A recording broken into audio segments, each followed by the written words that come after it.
College रे class केंदा हेसी जे तो college रे कहना मोर आगे छुआ माने तुम माने केबे ने दबो जे कॉलेज एंदा होचे कॉलेज रे इटा एंदा क्लास करू जन एते इम्प्लांट दो जन सेटा मते बिल्कुल नहीं खबर जन माने जो जन कॉलेज मते पक्का मुई भलसे जानि जे बुलवार ले जो या करवा ले मस्ती करवा ले खट्टी करवा ले जो हला सेता से मोर किसी लेन देन नै न काली तुम वॉइस क्लियर नहीं आसी बोला बोली कि तुमर सुविधा हेबा बोली कि सकालु क्लास करू नहीं तो सकालु क्लास करबार मोर कोनोसी इरादा नै न हला सकालु मोर क्लास कले कोनोसी मोर फायदा नै न मोर जा छिन तो 2-3 घंटा पढ़बे नहीं जे पारली वाले तुमको कहां ले ध्यान देबे हला काली नहीं हे पारे बोली को यार आजिका गुटे ही क्लास बारे पिले सकालु नहीं तो प्रतिदिन जन जनता होतला 5:30 रु 6:30 तापरे 7 रु 8 जेंता टाइम हो क्लास होतला हेंता टाइम रे हेवा काली का हे नहीं पारी बोली करी से जगह टा आज होजे हला तो सेदले चिंता करबार किछि नै न डेली अंदर सकालु क्लास नहीं होय आज ही कर केवल लेबा हां सर तो हमको मैं तुमको उनको समस्त कहि दिली जे काली जे हमर जेन ऑप्शनल ओडिया अछि ऑप्शनल ओडिया रे पिले 5टा एकक अछि और 5टा एकक भितरु काना ना प्रथम एकक रे कविता अछि प्रथम एकक रे कविता अछि जेंटा कि काना जेंटा कि परवर्ती कविता स्वाधीनता पूर्ववर्ती कविता बोली कहा आसी बा पंचशखा साहित्य जुग कविता बोली कहा जाउजी हैला तापरे द्वितीय एकक जेन अछि बिले द्वितीय एकक रे भी से कविता अछि आ ई कविता जेन अछि द्वितीय एकक रो ई जेन कविता मंकर भितरु ही काना प्रबा तुम इंटरनल रे क्वेश्चन आसबा द्वितीय एकक आर जेन द्वितीय एकक तुमर कविता जेन आसुचे बिले से कविता मंकर भितरु जेन क्वेश्चन माने आसबा बा 2 नंबर यूनिट रे जेन क्वेश्चन आसबा से 2 नंबर यूनिट टा आउ तुमर बोर्ड एग्जाम रे नहीं आसे क्लियर हैला तो तुम बुझी पारलो तो तुमको केन केन क्वेश्चन आसबा क्वेश्चन आसबा रे पिले तुमको प्रथम एकक करू क्वेश्चन आसबा तुमको एई परशुराम भेटरू सरह सुंदरी धीरे राधा करधरी उठनी से पहला ताकू के बुलथई हला एई सब जिंस रु तुमको क्वेश्चन आसबा तापरे पले आसले बिले प्रबंध भितरे तुमर अछि आध्यात्मिक भित्ति हला तापरे अछि सत्यमेव जयते समानता सहिता भ्रातृत्व छोट ही सुंदर तबिले तुमको पूरा पूरी पूर्वरु ही क्लास सिलेबस देबार पूर्व ही कहि दउ जे देखो जेन ई जे मैं तुमको कहू जे रे पिले प्रबंध माने तुम किसी पढ़ कि नहीं पढ़ ऑप्शनल ओडिया रे प्रबंध मन के पिले बुले बुले दीदी बुल लेखन एडवांस पढ़ देतबो जो द्वारा तुम तुमर सर मैडम जते भी पढ़ौजन पढ़ाला टाइम रे धरी पारबो आउ प्रबंध रु क्वेश्चन माने पढ़सी जदि छुआ नहीं पढ़ुची खाली टीचर पढ़े दउ जे बेले भी तुम ताहाके अटेंड नहीं करि पार जदि क्वेश्चन आसु बेले सेति लागि तुम आध्यात्मिक भित्ति के ख्याल कान पढ़बर अछि हला तापरे सत्यम जयते गले पढ़बो समानता सहिता भ्रातृत्व काना जे पढ़ी दबो छोट ही सुंदर काना जे पढ़ी दबो ई जिनिस माने बुझी नहीं है बिल्कुल बुझी नहीं है मुई तुमको कविता कहि देली वाला कवितार बाबद तुम आराम से सुनी के लिखि दे पारो हले एटा जे नहीं पढ़लो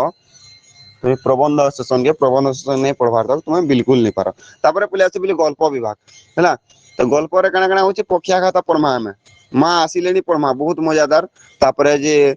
मेडिकल कॉलेज रे मेहर जयंती बाउंस रानी हैला ई सब जिंस माने हमें पढ़ा बाउंस रानी मुको बाउंस रानी खेल देखि जगेनी बाउंस रानी खेल देखि जगेनी गाम को आंसन बाउंस रे हां सर देखि हां आ सेने गुटे दौड़ी लागिसी दौड़ी रे गुटे छुआ छै बा गुटे गाम झियो छै यूट्यूब पढु ना बुलु बुले ऊपर एंदा चालू थी सर रसी ऊपर हां तलवार वाला वेरी गुड तापर देखो रे पिले चल पंचम भे ओने अनमान नहीं हंदा रहू हां तापर पंचम के जे दोले आसमा पिले हमें अलंकार विभाग पढमा अलंकार पढमा संधि पढमा उपसर्ग पढमा हला अलंकार भितर पिले मुख्यतः तुमको 10 मार आउ पूरा तीनटा क्वेश्चन दबा तीनटा क्वेश्चन रु तुमको दुईटा क्वेश्चन कर पाले कंपलसरी है बुझिलो तो 10 मार्क पड़ जे सेति लागि पारबा बेले अलंकार के तुमे मने नहीं है एबनु एटा काना होची गेली गीत अछि रे पिले जेंता कि देखो अनुप्रास अलंकार रे कांत रहित कांतार पे कांता प्रे हे कलापी कलाप अंगु पकाई टीका छाडी हेले मोहन व्रत कले मोहन समान सर बेकत तापरे आ गुटे जे तुमर काना कि विभावना अलंकार जेंता कि अनर नुहई देह दहई अस्त्र नुहई मरमे भेदई नुहई तो जल बुढ़ाई कुल नुहई मादस्य करे बेहल नुहई बड़ सिक बले मन आकर्षिक एटा माने सब काना अछि सब तुमर अच्छे रे पिले गोटे गोटे गीत मन से गीत के तुमको बुझाबार अछि केनता हिसाब रे तमने विभावना अलंकार हला केनता हिसाब रे अनुप्रास अलंकार हला तो एति लागि तुमको पूर्व प्रस्तुति करबा के पड़बा पूर्वरु प्लानिंग करबा के पड़बा पूर्वरु टिके तुमको टिके ध्यान देकि घुसबार के पड़बा इटा होछि अभ्यास जनित जिंस माने केनता ए जेन अलंकार माने अलंकार के तुम गुटे दिन पढ़ी केबे भी तुम एग्जाम रे जी लिखि नि पारो ई पिले तुम भोका बुद्धि केबे नहीं करबो टिके चतुर हबाटा ट्राई करबो टिके स्मार्ट हबाटा सब बेले चेष्टा करबो है केन जिनिस माने तुमको एडवांस पढ़वार कथा केन जिनिस माने तुमको सडनली पढ़ी के मने रखि पारबार कथा सेटा तुम माने जदी जानि जो जानि के तुम एग्जाम रे ठीक मार पावा लेकि तुमको के रखि नि पारो आर जदी तुम अलंकार के एग्जाम रो दी दिन तार पढ़ी के जीवो बोले सब खाली गीत मन अछि खाली पंक्ति मन अछि से पंक्ति मन रखि पारबो के बिल्कुल नहीं पारो तुम सुनिथिबो बहुत पंक्ति मन तुम सुनिथिबो तुमको इजी भी हबा केते जिनिस तुमको नया जिनिस भी सिखबार के पड़बा जेनता कि उत्कल कमला विलास त्रिका वराल मालिनी नीलांबु चिलिका के रही नहीं रहे नहीं भवरंग भूमि तले सर्व निज निज अभिनय सारी बाहुड़ी काल बोले इंदा जिनस मन अच्छे बिले है किंतु केनटा के थिर पंक्ति है तो केनता हिसाब रे केन अलंकार प्रयोग होइछे ए जिनिस माने खाली तुमको वर्णना करबारे खाली गीत लिखि देबो आर तार संज्ञा लिखि देबो संज्ञा गीत आर केनता कर होइछे एतकी लिखि देला बोले तुमको 5 मार्क मिलुछे बोले इतानु आर बड़ खुशीर कथा काना है अलंकार रे सेतले अलंकार रु मार्क तुम बिल्कुल भी चिंता करे नहीं छाड़ी जा तुमनु सेंता हिसाब रे तुम प्रस्तुति करबो छाड़ से कथा तुमको कहि दिली कालिका ए फोटो चित्र कारे इटा हो जन पिले बलराम दास जे कि पंचसखा साहित्य जुगर वयोज्येष्ठ कवि हला से जेतु 5 जन जन कवि थिले पिले 5 जन कवि मंकर मतरु सबुठानु काना थिले अधिका वयस्क व्यक्ति थिले अर्थात वयस रे सब ठानु जेतु वयस्क थिले बा बड़ थिले सेते लगी ताहांकु कहा होतला वयोज्येष्ठ कवि बोली करी बा श्रेष्ठ कवि बोली करी हला तो पंचसखा जुगर 5टा जन कवि ना काना पिले जगन्नाथ बलराम दास जगन्नाथ दास अच्युतानंद दास यशवंत दास आओ हाँ दास शिशु अनंत दास वेरी गुड है ताहांको शिशु अनंत दास बोली क्या थिले कहा है पिले शिशु अनंत दास बोली करी अनंत दास को गांगर कहा है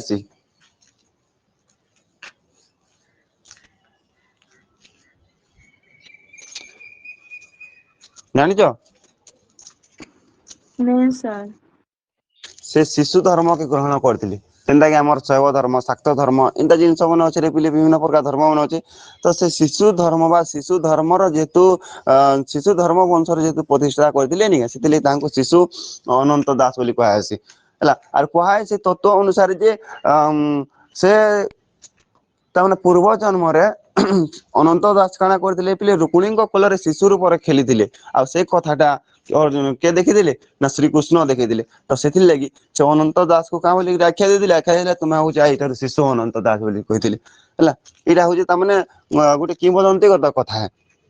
किंतु छाड़ से कथा मैं तुमको लिखवा नहीं कि जानवा नहीं सेते भल से बलराम दास हमर कॉन्सेप्ट रहते बलराम दास के भल से जानमा तो बलराम दास होजन काना पंचसखा मानक मध्य रे पिले वयोज्येष्ठ कवि हला पंचसखा मानक रे तांकर वयोज्येष्ठ कवि तो बलराम दास पिले तांकर पिता माता ना काना बोली तुमको कहि दिली ना तांकर पिता ना होची सोमनाथ महापात्र माता ना होची पिले महामाया देवी तुम मैंने बलराम दास को जगन्नाथ दास को एमको समस्त भावुत हो तुम मैंने गरीब घर आसथिबे कि काना कि पूरा पूरी जहाँ घर अन्न नहीं मिलुवा मिडिल क्लास फैमिली रहते हेन्ता नुहे से पिले है बलराम दास गुटे तामने मध्यवित्त गोष्ठी रू आइस ना तो घर खाबार पीबार अभाव थिला ना तो टंका पैसा अभाव थिला सेंता प्रकार गुटे गोष्ठी घर तामने का करछन ना से आसीचन से जन्म नहींचन जार पितार ना हूँ सोमनाथ महापात्र क्या करते ना पुरी जेन गजपति महाराज थे से प्रताप रुद्र देवंकर मंत्री थे बोले भाव पाखे पैसार अभाव थी जदि से जन राजा पाख मंत्री अच्छा बापा बोले पाखे पैसार अभाव थी के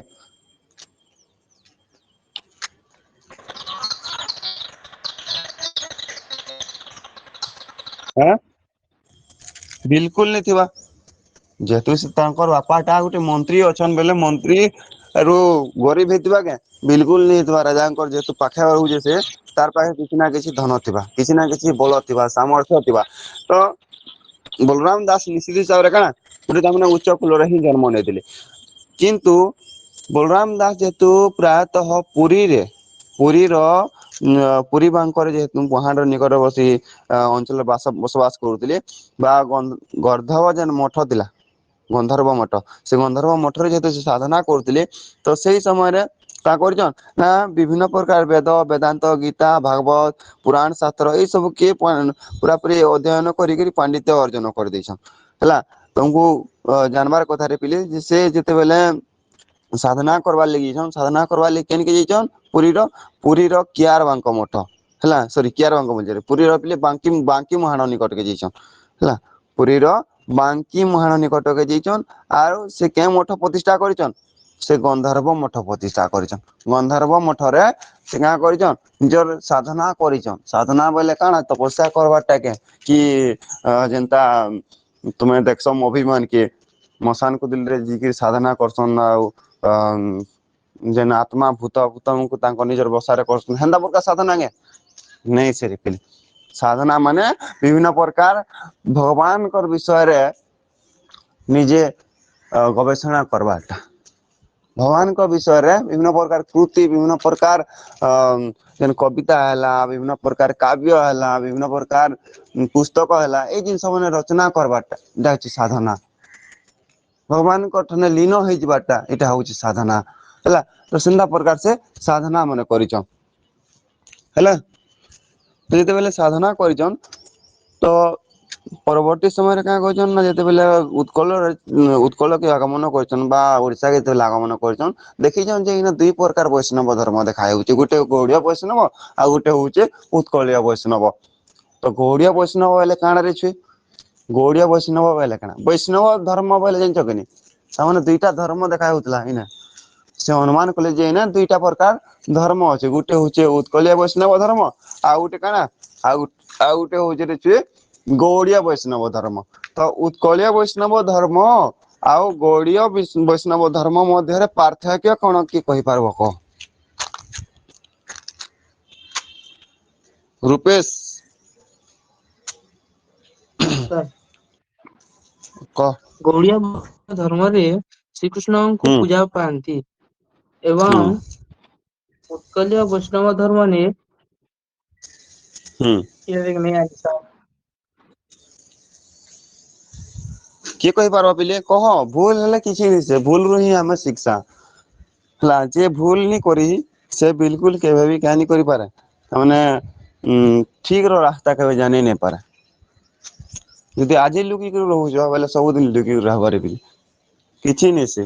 ହେଲା ହେବାର ଲାଗି ସବୁବେଳେ ଚେଷ୍ଟା କର କହ ଉତ୍କଳୀୟ ବୈଷ୍ଣବ ଧର୍ମରେ ହୁଁ ବିଷ୍ଣୁଙ୍କୁ ପୂଜା କରନ୍ତି ହୁଁ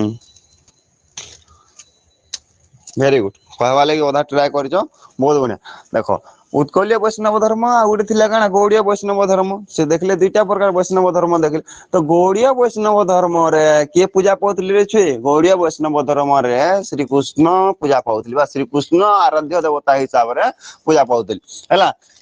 ଗୌଡୀୟ ପରେ ଶ୍ରୀକୃଷ୍ଣ କେନ୍ ଜାତିର ଥିଲେ ଗୌଡ଼ ସାର୍ ଗୌଡ଼ ବେଶ ହେଲା ତ ସେଥିର ଲାଗି ତାଙ୍କୁ କାଁ ବୋଲି କୁହାଗଲା ଗୌଡୀୟ ବୈଷ୍ଣବ ବୋଲି କୁହାଗଲା ଶ୍ରୀକୃଷ୍ଣଙ୍କର ଜାତିଟା ହିଁ ପିଲେ ଗୌଡ ଥିଲା ସେଥିର୍ଲାଗି ତାଙ୍କୁ କାଁ ବୋଲି କୁହାଯାଇଛି ଗୌଡୀୟ ବୈଷ୍ଣବ ବୋଲି କୁହାଯାଇଛି ଯେନ୍ ବୈଷ୍ଣବ ମାନେ ଶ୍ରୀକୃଷ୍ଣଙ୍କୁ ପୂଜା କଲେ ସେଇ ବୈଷ୍ଣବ ମାନଙ୍କୁ କୁହାଗଲା ଗୌଡୀୟ ବୈଷ୍ଣବ ବୋଲିକିରି ହେଲା ଗୌଡ ଗୋଟେ ପୂଜା କରୁଥିଲେ ସେମାନେ ଅର୍ଥାତ ଶ୍ରୀକୃଷ୍ଣ ଗୌଡ ଜାତିର ଥିଲେ ତ ସେଥିର୍ଲାଗି ଏଟା କୁହାଗଲା ଯେନ୍ ମାନେ ବୈଷ୍ଣବ ମାନେ କି ଶ୍ରୀକୃଷ୍ଣଙ୍କୁ ଆରାଧ୍ୟ ବୋଲିକିରି ମାନିଲେ ସେମାନଙ୍କୁ କୁହାଗଲା ଗୌଡୀୟ ବୈଷ୍ଣବ ଆଉ ଯେନ୍ ମନରେ ଛୁଏ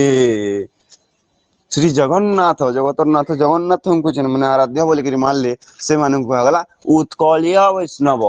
ଏଥିଲାଗି ତାହାଙ୍କୁ ଉତ୍କଳୀୟ କୁହାଗଲା ନା ଶ୍ରୀ ଜଗନ୍ନାଥ ହଉଛନ୍ତି ଉତ୍କଳର ମୌଡମଣି ସମସ୍ତେ ଜାଣିଛ କି ନାଇଁ ସେ ଶ୍ରୀ ଜଗନ୍ନାଥ ଉତ୍କଳର ମୌଡମଣି କି ନି ହଁ ସାର୍ Yes, sir. ଆଁ ତ ସେଥିର ଲାଗି କାଁ କରୁଛନ୍ ସେଥିଲେ କୁହାଯାଉଛି ଯେମକୁ ଏମାନେ ହଉଛନ୍ ଉତ୍କଳୀୟ ବୈଷ୍ଣବ ଯେହେତୁ ଏମାନେ ଜଗନ୍ନାଥଙ୍କୁ ଜଗତର ନାଥ ଜଗନ୍ନାଥଙ୍କୁ ଆରାଧ୍ୟ ବୋଲିକିରି ମାନୁଛନ୍ ମୁରବୀ ବୋଲିକିରି ମାନୁଛନ୍ ମୂଳ ପିଣ୍ଡ ବୋଲିକିରି ଗ୍ରହଣ କରୁଛନ୍ ତ ଏଇ ବୈଷ୍ଣବ ମାନଙ୍କୁ ବୋଲି କୁହାଯିବା ଯେମାନେ କି ଜଗନ୍ନାଥଙ୍କୁ ଆରାଧନା କରୁଛନ୍ ସେମାନଙ୍କୁ କୁହାଯିବା ଉତ୍କଳୀୟ ବୈଷ୍ଣବ ବୋଲିକିରି ବୋଲି ଆଖ୍ୟା ଦେଲେ ହେଲା ମାନେ ଜଗନ୍ନାଥଙ୍କୁ ଆରାଧନା କଲେ ସେ ବୈଷ୍ଣବକୁ କୁହାଗଲା ଓଡିଶାରେ ଉତ୍କଳୀୟ ବୈଷ୍ଣବ ଯାଉ ଯେ ବୈଷ୍ଣବ ମାନେ ଶ୍ରୀକୃଷ୍ଣଙ୍କୁ ଆରାଧନା କଲେ ସେମାନଙ୍କୁ କୁହାଗଲା ଗୌଡୀୟ ବୈଷ୍ଣବ କ୍ଲିୟର ତ ଆମେ ଯେନ୍ ବଲରାମ ଦାସ କୁ ପଢୁଛା ବଲରାମ ଦାସଙ୍କର ବାବଦରେ ଆଜି ଆଲୋଚନା କରୁଛା ତାହେଲେ ପିଲେ ତୁମେ ମାନେ କୁହ ଯେ ଏଇ ବଲରାମ ଦାସ ଟା କେନ୍ ପ୍ରକାର ବୈଷ୍ଣବ୍ୟ ଥିବେ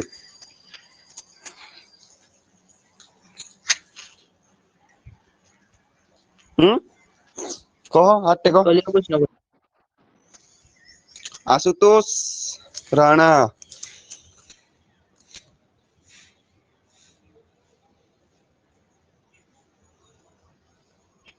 ଲିସା ନାୟକ କହ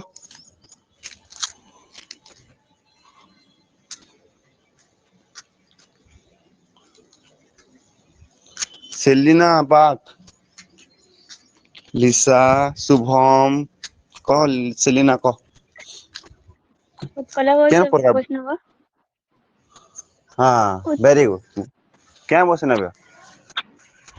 ଉତ୍କଳ ଉତ୍କଳୀୟ ବୈଷ୍ଣବ ବୈଷ୍ଣବ ଥିଲେ ହେଲା ସେମାନେ ଥିଲେ ଉତ୍କଳୀୟ ବୈଷ୍ଣବ ଏମାନେ କାଁ କରୁଥିଲେ ରେ ପିଲେ ଜଗନ୍ନାଥ ପୁରୀରେ ରହିଲେ ସେମାନେ ମୁଇଁ ତମକୁ କହିଥିଲି ଯେ ଛୋଟ ବେଲରୁ ହିଁ ସେମାନେ କାଁ କରିଛନ୍ ନା ଶ୍ରୀକ୍ଷେତ୍ର ପୁରୀରେ ହିଁ ସେମାନେ ରହିଛନ୍ ଆର୍ ଯେହେତୁ ପୁରୀରେ ରହିକିରି ପୁରୀର ସଂସ୍କୃତି ପୁରୀର ଧର୍ମ ପୁରୀର ରୀତିନୀତି ପରମ୍ପରାରେ ସେମାନେ ଦ୍ଵାରା ପ୍ରଭାବିତ ହେଇକିରି ପରିଚାଳିତ ହେଇ ଆସୁଛନ୍ ଛୋଟ ବେଲରୁ ତ ସେଥିର୍ଲାଗି ସେ ତାଙ୍କୁ କାହାର ପ୍ରଭାବ ପଡିଛେ ନା ଶ୍ରୀ ଜଗନ୍ନାଥଙ୍କର ପ୍ରଭାବ ପଡିଛେ ଶ୍ରୀ ଜଗନ୍ନାଥ ସଂସ୍କୃତିର ପ୍ରଭାବ ପଡିଛେ ଆଉ ଯେତେବେଳେ ଶ୍ରୀ ଜଗନ୍ନାଥ ସଂସ୍କୃତିର ପ୍ରଭାବ ପଡିଛେ ଶ୍ରୀ ଜଗନ୍ନାଥ ପରମ୍ପରାର ପ୍ରଭାବ ପଡିଛେ ତ ସେମାନେ ଶ୍ରୀ ଜଗନ୍ନାଥଙ୍କୁ ହିଁ ପିଲା ଦିନ ଠାରୁ ଆରାଧ୍ୟ ବୋଲିକିରି ମାନି ନେଇଛନ୍ ତ ସେଥିର୍ଲାଗି ଆମେ କହିପାରମା ପୁରାପୁରି ନିର୍ଭୁଲରେ ନିର୍ଦ୍ଵନ୍ଦରେ କହିପାରମା ଯେ କାଣା ନା ବଳରାମ ଦାସ ହଉଛନ୍ ଉତ୍କଳୀୟ ବୈଷ୍ଣବ ବୋଲି ହେଲା ଏଥିରେ କୌଣସି ସଂକୋଚ ନାହିଁ ବା ଏଥିରେ କୌଣସି ସନ୍ଦେହ ନାହିଁ ବିନା ସଂଙ୍କୋଚରେ ବିନା ସନ୍ଦେହରେ ଆମେ ନିଃସନ୍ଦେହରେ ଆମେ କହିପାରମା ଯେ କାଁ ବୋଲିକରି ବଳରାମ ଦାସ ହଉଛନ୍ତି ଉତ୍କଳୀୟ ବୈଷ୍ଣବ ବୋଲିକରି ହେଲା ବଳରାମ ଦାସ ପିଲେ କାଁ କହିଛନ୍ତି ପିଲାଟି ଦିନ ବିଭିନ୍ନ ପ୍ରକାର ସାଧନା କରିଛନ୍ତି ଜଗନ୍ନାଥଙ୍କୁ କେନ୍ଦ୍ର କରିକିରି ବିଭିନ୍ନ ପ୍ରକାର ଆଧ୍ୟାତ୍ମିକ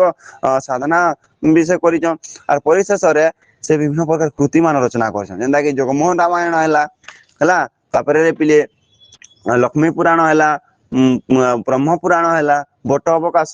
ବ୍ରହ୍ମାଣ୍ଡ ଭୂଗୋଲ ଭାବ ସମୁଦ୍ର ଗୁପ୍ତ ଗୀତା ବେଢା ପରିକ୍ରମା ଏନ୍ତା କରି ବିଭିନ୍ନ ପ୍ରକାର ଜିନିଷ ମାନେ ଲେଖିଛନ୍ତି ବୋଲି ସେ ଅମର କୋଷ ଗୀତା ହେଲା ବେଦାନ୍ତ ସାର ଗୀତା ହେଲା ସବୁ ଜିନିଷ ମାନେ ସେ ରଚନା କରିଛନ୍ ଯେନ୍ଟା ଯେନ୍ ଜିନିଷ ଆମକୁ ଲାଗିକି ସେ ଓଡିଶାରେ ଗୋଟେ ପରିଚୟ ସୃଷ୍ଟି କରିପାରିଛ ଯେନ୍ ଜିନିଷ ଲାଗିକି ସେ ଓଡିଶାରେ ଗୋଟେ ପରିଚୟ ସୃଷ୍ଟି କରିଛନ୍ ଆଉ ଜଗମୋହନ ରାମାୟଣ ମୁଁ ତମକୁ କହିଥିଲି କାଲିକା ସେ ହେଲା ସେ ଯେଉଁ ରାମାୟଣ ରଚନା କଲେ ସେଇ ରାମାୟଣ କୁହାଗଲା ପିଲେ ସେ ଯେହେତୁ ଜଗମୋହନ ନାଟ ମଣ୍ଡପ ଉପରେ ରାମାୟଣ ବସିକି ରଚନା କଲେ ତେଣୁ ସେଇ ରାମାୟଣର ନାଁ ଦେଲେ ସେ କାଁ ବୋଲିକିରି ନା ଜଗମୋହନ ରାମାୟଣ ବୋଲିକିରି ଆଉ ଜଗମୋହନ ରାମାୟଣ କେ ଦାଣ୍ଡି ରାମାୟଣ ବୋଲି କୁହାଯାସି ଦାଣ୍ଡି ରାମାୟଣ ବୋଲି କୁହାଯିବାର ମୁଖ୍ୟ କାରଣ କାଣା ନା କାରଣ ଟା ହଉଛି ଏଇଟା ଯେ ଜଗମୋହନ ରାମାୟଣ ଟା ଦାଣ୍ଡି ବୃତ୍ତରେ ରଚିତ ହେଇଥିଲା ସେହି କାରଣ ଯୋଗୁ ଜଗମୋହନ ରାମାୟଣକୁ ଅନ୍ୟ ନାମରେ କେନ୍ ନାମରେ ଜଣା ଯାଇସି ନା ଦାଣ୍ଡି ରାମାୟଣ ନାମରେ ଜଣା ଯାଇସି ତମେ ମାନେ କନଫ୍ୟୁଜ କେବେ ବି ନାଇଁ ହବ ଦାଣ୍ଡି ରାମାୟଣ ଆଉ ଫେଣାରେ ପିଲେ ଜଗମୋହନ ରାମାୟଣ ଏଇ ଦୁଇଟା ହଉଛି କାଣା ସମାନ ଟା ଦାଣ୍ଡି ରାମାୟଣ ଆଉ ଜଗମୋହନ ରାମାୟଣ ଏଇ ଦିଟା ହଉଛି କାଣା ସମାନ ଗୋଟେ ହିଁ ରାମାୟଣ ଅନ୍ୟ ଅନ୍ୟ ନାଁ ମାନେ ବୁଝିଲ ହେଲା ଶ୍ରୀ ଚୈତନ୍ୟ ବୋଇଲେ ବି ଯେନ୍ ଚୈତନ୍ୟ କେ ବୁଝାସି ଆଉ ଗୌରାଙ୍ଗ ନିମାଇ ବେଲେ କାହାକୁ ବୁଝାସି ସେଇ ଶ୍ରୀ ଚୈତନ୍ୟ କେ ହିଁ ବୁଝାସି ତାଙ୍କର ଅଲଗା ଅଲଗା ନାଁ ଖାଲି କିନି ହେଲେ ଗୋଟେ ହିଁ ବ୍ୟକ୍ତି କିନି କହ ଗୋଟେ ହିଁ ବ୍ୟକ୍ତି ତ ତାଙ୍କର ଭିନ୍ନ ଭିନ୍ନ ନାଁ କେନି ତାଙ୍କର ଭିନ୍ନ ଭିନ୍ନ ନାଁ ଗୌରାଙ୍ଗ ହେଲା କି ନିମାଇ ହେଲା ଏଇଟା ତାଙ୍କର ଶ୍ରୀ ଚୈତନ୍ୟଙ୍କର ଅଲଗା ଅଲଗା ପ୍ରକାର ନାଁ ମାନେ କିନ୍ତୁ ବ୍ୟକ୍ତିଟା କେତେଟା ଅଛନ୍ ବ୍ୟକ୍ତିଟା ପ୍ରକୃତରେ ଗୋଟେ ଅନ୍ ଆମେ ସମସ୍ତେ ଜାଣିଛେ ଠିକ ସେନ୍ତା ଯେ ଜଗମୋହନ ରାମାୟଣ ଦାଣ୍ଡି ରାମାୟଣ ଏଇଟା ହଉଛି ବୋଲେ ଏଇ ବଳରାମ ଦାସଙ୍କ ଦ୍ଵାରା ରଚିତ ରାମାୟଣ ର ଭିନ୍ନ ଭିନ୍ନ ନାମ ମାତ୍ର କିନ୍ତୁ तांकर गुटे ही रामायण है सेटा तांकर गुटे ही रामायण तो कन्फ्यूज हबार नै न तुम माने निश्चिंत पूरा निश्चिंत रह जे दांडी रामायण आउ जगमोहन रामायण जदि भी पढुची बोले तुम का करबो ना एटा होची गुटे बोली तुम पूरा धर नबो हैला दांडी रामायण जेनटा जगमोहन रामायण सेटा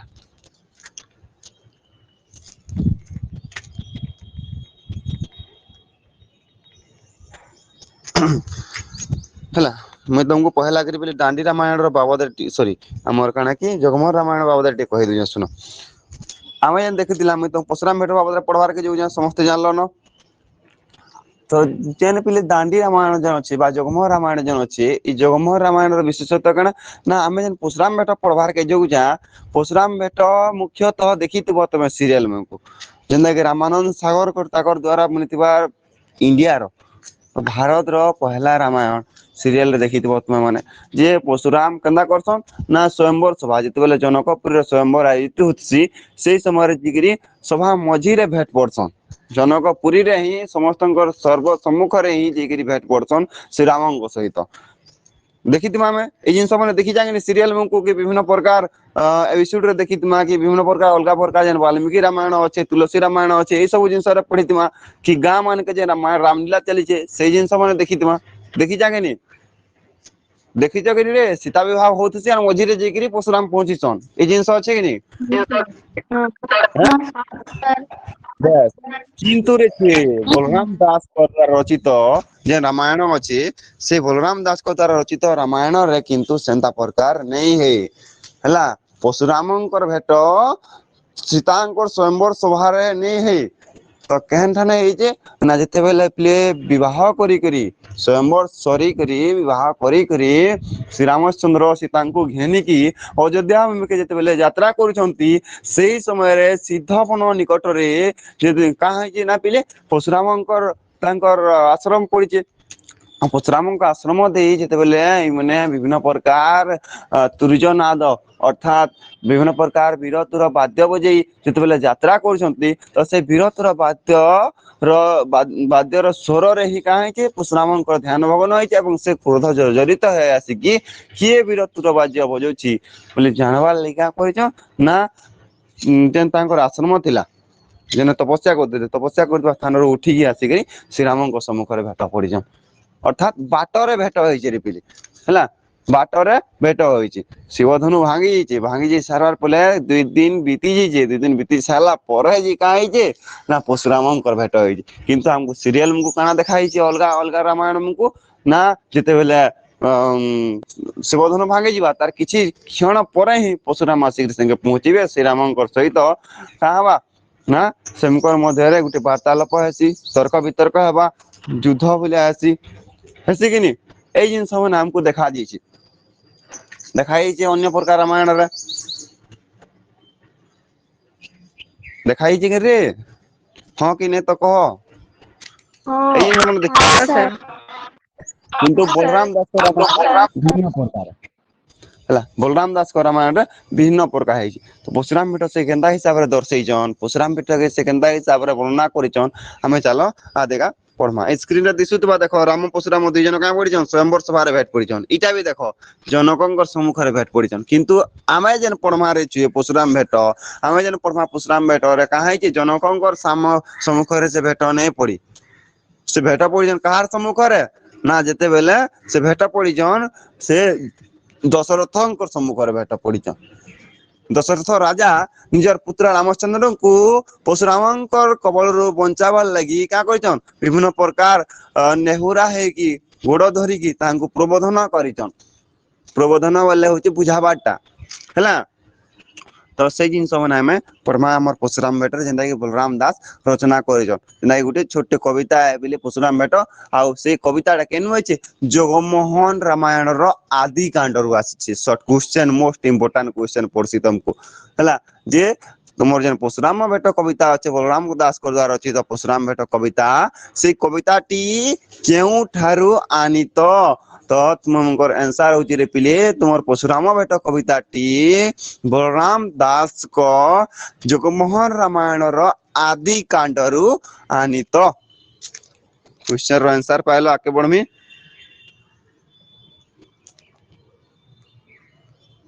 बढ़बी के सर आउ देखो तुमर जन परशुराम भेट कविता अछि ହେଲା परशुराम भेट कविताटा जोगमोहन रामायण रो आदि कांड रो आसीजी ହେଲା परशुराम भेट कविताटा जोगमोहन रामायण रो आदि कांड रो अछि अर्थात जोगमोहन रामायण रो आदि कांड रो गुटे छोटे अंश होची का तुमर परशुराम भेट कविता परशुराम भेट कविता बुझिलो तो देखो मिथिला कटकरू से होइले बाहर बापू हाँ कह कहाँ बोल कह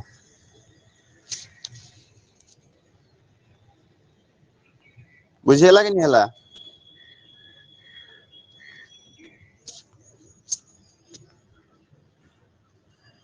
हौ देखो मिथिला कटकरू से होइले बाहर बाटे राजा माने दियंती उपहार ହେଲା ମିथिला କଟକରୁ ସେ ହୋଇଲେ ବାହାର ବାଟି ରାଜା ମାନେ ଦିଅନ୍ତି ଉପହାର ସେଦିନ ବୈଶାଲୀପୁରେ ରହିଲି ରଜନୀ ପ୍ରଭା ତେଣୁ ତହିଁ ଚଲିଗଲେ ହେଲା ତ ପିଲେ କାଁ ବୋଲଛେ ମିଥିଲା କଟକରୁ ସେ ହୋଇଲେ ବାହାର ତାହେଲେ କେଇନୁ ବାହାର ହେଇଛନ୍ ମିଥିଲାରୁ ଶ୍ରୀରାମଚନ୍ଦ୍ର ବାହାର ହେଇଛନ୍ ସେମାନେ ସ୍ୱୟଂବର ସଭାକେ ଜିତିଲେ କାହାର ସହିତ ସମସ୍ତେ ଜାଣିଥିମା ଯେ ଖର ଦୂଷଣଙ୍କୁ ନିଧନ କରବାର ଲାଗି ବା ଆମର ଯେନ୍ ବିଶ୍ୱାମିତ୍ର ଋଷି ଥିଲେ ବିଶ୍ୱାମିତ୍ର ଋଷିଙ୍କର ତାଙ୍କର ତପସ୍ୟା କେ ବା ତାଙ୍କର ଯଜ୍ଞ କି ଠିକ ହିସାବରେ ହେଇଦବାର ଲାଗି ସୁରକ୍ଷା ପ୍ରଦାନ କରବାର ଲାଗି ବୋଲିକରି ବିଶ୍ୱାମିତ୍ର ରାମଚନ୍ଦ୍ର ବ ଲକ୍ଷ୍ମଣ କେ ଘେନିକି ଯାଇଥିଲେ ତାଙ୍କର ଆଶ୍ରମକେ ଜାନି ଯାଏ ସବୁ ଜିନିଷ ଜାଣିଛ କି ନି ମାମିଲା ଦେଖିଛ କି ରେ ତୁମେ ମାନେ ଏଇଟା ତ ରିସେଣ୍ଟଲି हाँ सर ରାମଲୀଳା ଚାଲିଛି हाँ देखिए हाँ ସେଇ କାଁ सर କହିଛନ୍ ବୁଲି ବୁଲିକିନା ପିଲେ ଅହଲ୍ୟାକେ ତାରଣ କରିଛନ୍ ଅହଲ୍ୟାକେ ତାରଣ କରି ସାରିଲା ପରେ ଯାଇକିରି ପରିଶେଷରେ କାହିଁକି ବହିଛନ୍ ସୀତା ସ୍ୱୟଂବରରେ ପହଞ୍ଚିଛନ୍ ସୀତା ସ୍ୱୟଂବରରେ ପହଞ୍ଚିକିନା ସେନେ ଶିବ ଧନୁକେ ଭଙ୍ଗନ କରିଛନ୍ ଭଙ୍ଗନ କରି ସୀତାଙ୍କୁ ବିବାହ ବି କରିଛନ୍ ଆଉ ବିବାହ କରିକିରି ସେ ଯେତେବେଳେ ସୀତାଙ୍କୁ ଘେନିକିରି ଫିରୁଛନ୍ ତ ବାଟରେ ଯେତେବେଳେ ତାହାଙ୍କୁ ନବ ଦମ୍ପତିଙ୍କୁ ଦେଖୁଛନ୍ ଅର୍ଥାତ ରାମ ସୀତାଙ୍କୁ ଯେହେତୁ ନୂଆ ନୂଆ ବିବାହ ହେଇଥିଲେ ତ ଦେଖୁଛନ୍ ତ ରାଜା ମାନେ କାଁ କହିଛନ୍ ତାହାଙ୍କୁ ଦେଖିକିନା ପିଲେ ଉପହାର ମାନ ଦଉଛନ୍ ଉପହାର ମାନ ଦଉଛନ୍ ଯେତେବେଳେ ପିଲେ ଗୋଟେ ନୂଆ ନୂଆ ଗୋଟେ ବର କନ୍ୟା ବା ଗୋଟେ ପୁଅ ଝିଅ ବିବାହ କରସନ୍ ଦେଖିବ ଯେ ତାହାଙ୍କୁ ଯେତେବେଳେ ତାଙ୍କର ମୁହଁ ଦେଖି ଆସନ୍ ଆମର ସମ୍ବଲପୁରୀ ଭାଷାରେ କହିଲେ ମୁହଁ ଦେଖାନି ହିସାବରେ କିଛି ନା କିଛି ଗୋଟେ ଯେତେବେଳେ ଆମେ ଯାଏସା ତାଙ୍କର ପାଖକୁ କିଛି ନା କିଛି ଗୋଟେ ଧରିକିରି ଯାଏସା ଯାଏସା ତ ଏଇଟା ହଉଛି ପରମ୍ପରା हाँ ହଁ ଯେହେତୁ ଏଇଟା ହଉଛି ଆମର ଓଡିଆ ପରମ୍ପରା ତ ଓଡିଆ ପରମ୍ପରା କେ ବି କାଁ କରିଛନ୍ ରେ ଛୁଏ ନା ବଳରାମ ଦାସ ଆମର ତାଙ୍କର ପଶୁରାମ ଭେଟ କବିତା ଅଛି ସେ ପଶୁରାମ ଭେଟ କବିତାରେ ପୁରା ପୁରି ଚିତ୍ରଣ କରିଛନ୍ ଆମର ଓଡିଆ ପରମ୍ପରା କେ ବି ଚିତ୍ରଣ କରିଛନ୍ ରେ ଛୁଏ ଇନୁ ସ୍ପଷ୍ଟ ହିସାବରେ ପ୍ରମାଣ ମିଳୁଛି ଯେ ଆମକୁ ଆମର ଓଡିଆ ପରମ୍ପରା ଭାରତୀୟ ସଂସ୍କୃତି କେ ବି ସେ କାଁ କରିଛନ୍ ନା ତାଙ୍କର ସେଇ କବିତା ମଧ୍ୟରେ ଜୀବନ୍ତ କରିଦେଇଛନ୍ ସେ ବର୍ଣ୍ଣନା କରୁଛନ୍ ସବୁ ଜିନିଷକେ ଯେନ୍ଟାକି ପଢିଲେ କି ଗୋଟେ ପାଠକ ଆହୁରି ଆକର୍ଷିତ ହେଇପାରବା ଓଡିଶାର ବିଭିନ୍ନ ପ୍ରକାର ଗାଥା ଜାଣି ପାରବା ଓଡିଶାର ବିଭିନ୍ନ ପ୍ରକାର ପରମ୍ପରା କେ ଜାଣି ପାରବା ଆଉ ସେଇ ଜିନିଷ ସେ ଜଣାବାର ଲାଗି ବିଭିନ୍ନ ପ୍ରକାର ପ୍ରଚେଷ୍ଟା କରିଛନ୍ତି ନିଜର କବିତା ମାଧ୍ୟମରେ ତ ସେଥିଲାଗି କାଁ କହୁଛନ୍ ନା ବାଟେ ରାଜା ମାନେ ତାହାଙ୍କୁ ଉପହାର ଦଉଛନ୍ ବୋଲି କୁହାଯାଇଛି ହେଲା ସେ ଯେହେତୁ ନବ ଦମ୍ପତି ତ ନବ ଦମ୍ପତି କୁ କାଁ କରୁଛନ୍ ନା ସେମାନେ ଉପହାର ଦଉଛନ୍ ଯେତେବେଳେ ତାଙ୍କୁ ନୂଆ ନୂଆ ରାଜା ମାନେ ଦେଖୁଛନ୍ ବିଭିନ୍ନ ପ୍ରକାର ବ୍ୟକ୍ତି ମାନେ ଦେଖୁଛନ୍ ତ ସେମାନେ କାଁ କହୁଛନ୍ ଯେତେବେଳେ ଦେଖୁଛନ୍ ତାହାଙ୍କୁ ନୂଆ ନୂଆ ନବ ଦମ୍ପତିକୁ ସେ ଯେନ୍ କହୁଛନ୍ ଶୁଭେଚ୍ଛା ଜଣାବାର ଲାଗି ତାଙ୍କୁ ଉପହାର ଦଉଛନ୍ ତାପରେ ଦେଖ ସେଦିନ ଯେତେବେଳେ ପିଲେ ସନ୍ଧ୍ୟା ହେଇଗଲା ଯେତେବେଳେ ବାହାରିଲେ ମିଥିଲାରୁ ବାହାରିଲା ପରେ ଯେତେବେଳେ ସନ୍ଧ୍ୟା ହେଇଯାଇଛି ସନ୍ଧ୍ୟା ହେଇଗଲା ପରେ କାଁ କରୁଛନ୍ ବୈଶାଲୀପୁରରେ ସେମାନେ ରହିଯାଇଛନ୍ ବୈଶାଲୀପୁରରେ ସେମାନେ ଆଶ୍ରୟ ନେଇଛନ୍ ତାପରେ ତାର ଆର ଦିନ ଯେତେବେଳେ ପିଲେ ରଜନୀ ପାହିଗଲା ଅର୍ଥାତ ରାତି ପାହିକିରି ଯେତେବେଳେ ପ୍ରଭାତ ହେଲା ସକାଳ ହେଲା ତ ସେଇ ଟାଇମରେ କାଁ କଲେ ନା ସେଇ ସେନୁ ଚାଲିଗଲେ କେନୁ ଚାଲିଗଲେ ନା ବୈଶାଲୀପୁରରୁ ଚାଲିଗଲେ ଏବଂ ସୁର ନଦୀ କିଏ ଲଙ୍ଘିକିନା ବିପୁଲ ବନ ପାଇକିରି ସେଇଦିନ କାଁ କରୁଛନ୍ ସେଇଦିନ ନିଶି ସେନେ ବିଶ୍ରାମ କଲେ ଅର୍ଥାତ ସୁର ନଦୀ ବୋଇଲେ ବି ତ ମୁଁ କାଣା କହିଥିଲି କାଲିକା ଗଙ୍ଗା ନଦୀ ସୁର ନଦୀ ଜିଣି ବିପୁଲ ବନେ ପାଇ ସେଦିନ ନିଶ୍ଚିତ ହିଁ ବିଶ୍ରାମିଲେ ଯାଇ ତାପରେ କାଁ କହିଛନ୍ତି ପିଲେ ଯେତେବେଳେ ମୁଁ କହିଲି ତମକୁ ପହିଲା ଦିନଟା ରହିଲେ ବୈଶାଳୀରେ ହେଲା ମନେ ରଖୁ ତ ପହିଲା ଦିନଟା ରହିଲେ ବୈଶାଳୀରେ 2 ନମ୍ବର ଦିନ ରହିଲେ କେନେ ବିପୁଲ ବନରେ ଆଶ୍ରମ କଲେ ବିପୁଲ ବନକେ ଗତି କରିକିରି ସେମାନେ କାଁ କହିଛନ୍ ସେନେ ବିଶ୍ରାମ କରିଛନ୍ ହେଲା 2 ନମ୍ବର ଟା ବିପୁଲ ବନ ହେଲା ତାପରେ ବିପୁଲ ବନରେ ରହିକି ବିଶ୍ରାମ କଲେ ତାପରେ 3 ନମ୍ବର ସିଦ୍ଧ ବନେ ଯାଇ ରହିଲେ ଆର ଦିନ ବିଶ୍ୱାମିତ୍ରଙ୍କ ଆଶ୍ରମ ସେ ଅତି ବିତପନ ଭାବରେ ପିଲେ ଯେତେବେଳେ ସଖାଳ ହେଇଛେ ପୁଣି ତ ବିପୁଲ ବନରୁ ସେମାନେ ବାହାରି ଯାଇଛନ୍ ବାହାରି ଯାଇକରି କାଁ କରିଛନ୍ ନା ସିଦ୍ଧ ବନରେ ଯାଇକରି ଆରାଧନା ରହିଛନ୍ ବିଶ୍ୱାମିତ୍ରଙ୍କର ଆଶ୍ରମରେ ଆଉ ସେ ବିଶ୍ୱାମିତ୍ରଙ୍କର ଆଶ୍ରମ ଟା କାଣା ଥିଲା ଅତି ଅବିତପନ ଅତି ଅବିତପନର ଅର୍ଥ କାଣା ଅବିତପନର ଅର୍ଥ କାଣା ଅଛି ବିସ୍ତାରିତ ହେଲା ତାଙ୍କର ଯେନ୍ ବିଶ୍ୱାମିତ୍ରଙ୍କର ଆଶ୍ରମ ଟା ଥିଲା ସେଇ ଆଶ୍ରମ ଟା ପୁରା ପୁରି ବହୁତ ବଡ ଆଶ୍ରମ ଥିଲା ବିସ୍ତୃତ ଆକାରରେ ଥିବା ସେ ଆଶ୍ରମ ଟା ହେଲା ସେଥିଲାଗି ତାହାଙ୍କୁ ଅତି ଅବିତପନ ବୋଲି କୁହାଯାଇଛି ଚଉଠି ସମ୍ବାର ବିଧି ତହୁଁ କଲେ ନିଶି ପ୍ରଭାତଣୁ ଚହିଁ ଚଲିଗଲେ ତାପରେ ଚଉଠି ସମ୍ବାର ବିଧି ଯେନ୍ଟା କି ପିଲେ କୁହାଯାଏସି ଯେନ୍ ପୂଜା ବିଧି କରାଯାଏସି ଗୋଟେ ନବ ଦମ୍ପତି ଯେତେବେଳେ ବିବାହ କରସନ୍ ତ ଚଉଠି ପୂଜା ବିଧି କରାଯାଇଛି ତ ଚଉଠି ପୂଜା ସମାରୋହ ବିଧି ଯେତେ ବି ଥିଲା ନୀତି ନିୟମ ସବୁକେ ସେମାନେ କାଁ କହିଛନ୍ ନା ସେଇ ଯେନ୍ ବିଶ୍ୱାମିତ୍ରଙ୍କ ଆଶ୍ରମରେ ହିଁ ପାଳନ କରିଛନ୍ ଏବଂ ଯେତେବେଳେ ସକାଳ ହେଇଯାଇଛି ଅର୍ଥାତ୍ ନିଶିର ଅର୍ଥ ଜାଣିଥିବ ରାତି ରାତି ପାହିକି ଯେତେବେଳେ ପିଲେ ପ୍ରଭାତ ହେଇଛି ବା ସକାଳ ହେଇଛି ସେ ସକାଳ ହେବା ଟାଇମରେ ସେମାନେ ସେନୁ ଚାଲି ଯାଇଛନ୍ ସେଦିନ ଦଶରଥ ଦେଖିଲା ବିପରୀତ ଯେଉଁ ଦିନରେ ପିଲେ ସେମାନେ କାଁ କରିଛନ୍ ଶ୍ରୀରାମ ତାପରେ ମାତା ସୀତା ଲକ୍ଷ୍ମଣ ଏ ସମସ୍ତେ ଯେତେବେଳେ ବାହାରିକିରି ବିଶ୍ୱାମିତ୍ରଙ୍କ ଆଶ୍ରମରୁ ଅଯୋଧ୍ୟାମୁଖେ ଯାତ୍ରା କରିଛନ୍ତି ତ ସେଇ ଦିନ ଦଶରଥ କାଁ କରୁଛେ ନା ଅଯୋଧ୍ୟାରେ ଥାଇକିରି ବିପରୀତ ଦୃଶ୍ୟ ମାନ ଦେଖୁଛେ ସେଦିନ ଦଶରଥ ଦେଖିଲା ବିପରୀତ ପର୍ବତ ଉପରେ ପଡିଲା ନିରିଘାତ ନିରିଘାତର ଅର୍ଥ କାଣା ରହିଛି ବିଜୁଳି ହେଲା ଦଶରଥ କାଣା ଦେଖୁଛେ ବିପରୀତ ଜିନିଷ ମାନେ ଦେଖୁଛେ ବିପଦ ଆସିବାର ଶଙ୍କା ମାନେ ଦେଖୁଛି ଆଶଙ୍କା କରୁଛି ସଂକେତ ମାନେ ତାହାକେ ମିଲୁଛି ଆଉ ଦଶରଥ ସେଥିରେ କେନ୍ତା ପ୍ରକାର ସଂକେତ ମାନେ ଦେଖୁଛେ ବୋଲି ଦେଖ ଯେ ସେଦିନ ଦଶରଥ ଦେଖିଲା ବିପରୀତ ଗୋଟେ ବିପରୀତ ଜିନିଷ ଦେଖୁଛେ ଯେ ବିଜୁଳି ଟା କାହାର ଉପରେ ପଡୁଛି ପର୍ବତ ଉପରେ ପଡୁଛି ସେଟା ପାଇଁ କେନ୍ ବେଲା ଦିନ ବେଲାରେ ପଡୁଛି ହେଲା ବାମନୟନ ସେ ପୁରଇ ଘନ ଘନ ଗିଧ ପକ୍ଷୀ ଉଡେ ଉଧ ପକ୍ଷୀ ଉଡେଇ ପୁନ ପୁନ ତାପରେ କାଣା ହଉଛି ପିଲେ ତାପରେ ହଉଛି ଦେଖ ତାଙ୍କର ବାମ ଆଖିଟା କାଁ ହଉଛି ବାରମ୍ବାର ପିଲେ ଡେଗୁଛି ମୋର ଆଙ୍କେ ଡେଗୁଛି କିଛି ଗୋଟେ ଅସୁବିଧା ହେଇପାରେ ବୋଲି କହ ସାଙ୍ଗନି ଆମର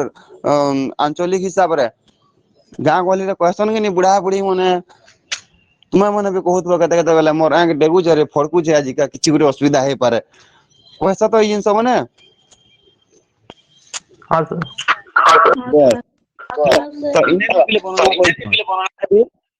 ବଲରାମ ଦାସ ବର୍ଣ୍ଣନା କରୁଛନ୍ତି ଯେ କାଁ ହଉଛି ଯେ ବିପରୀତ ସଂକେତ ଯେନ୍ ଦେଖୁଛି ତାପରେ ଯେନ୍ ଆଶଙ୍କା କରୁଛି ବିପଦ ଆସବା ବୋଲି ଦଶରଥ ଯେନ୍ ତ ଦଶରଥଙ୍କ କାଁ ହଉଛି ବାମନୟନ ବାରମ୍ବାର କାଁ ହଉଛି ଡେଗୁଛି ବାରମ୍ବାର ତାଙ୍କର ଆଖିଟା ତା ମାନେ କାଁ ହଉଛି ସ୍ଫୁରଣ ହଉଛି ହେଲା ବା ବାରମ୍ବାର ତାମାନେ ଫଡକୁଛେ ବୋଲିକିରି ବର୍ଣ୍ଣନା କରୁଛନ୍ ତାପରେ ଦେଖ ଗିଧ ପକ୍ଷୀ ଉପରେ ଉଡେଇ ପୁନଃ ପୁନଃ ଗିଧ ପକ୍ଷୀ ବୋଲେ ଜାଣିଥିବ ସମସ୍ତେ ଶାଗୁଣା କୁହାଯାଏସି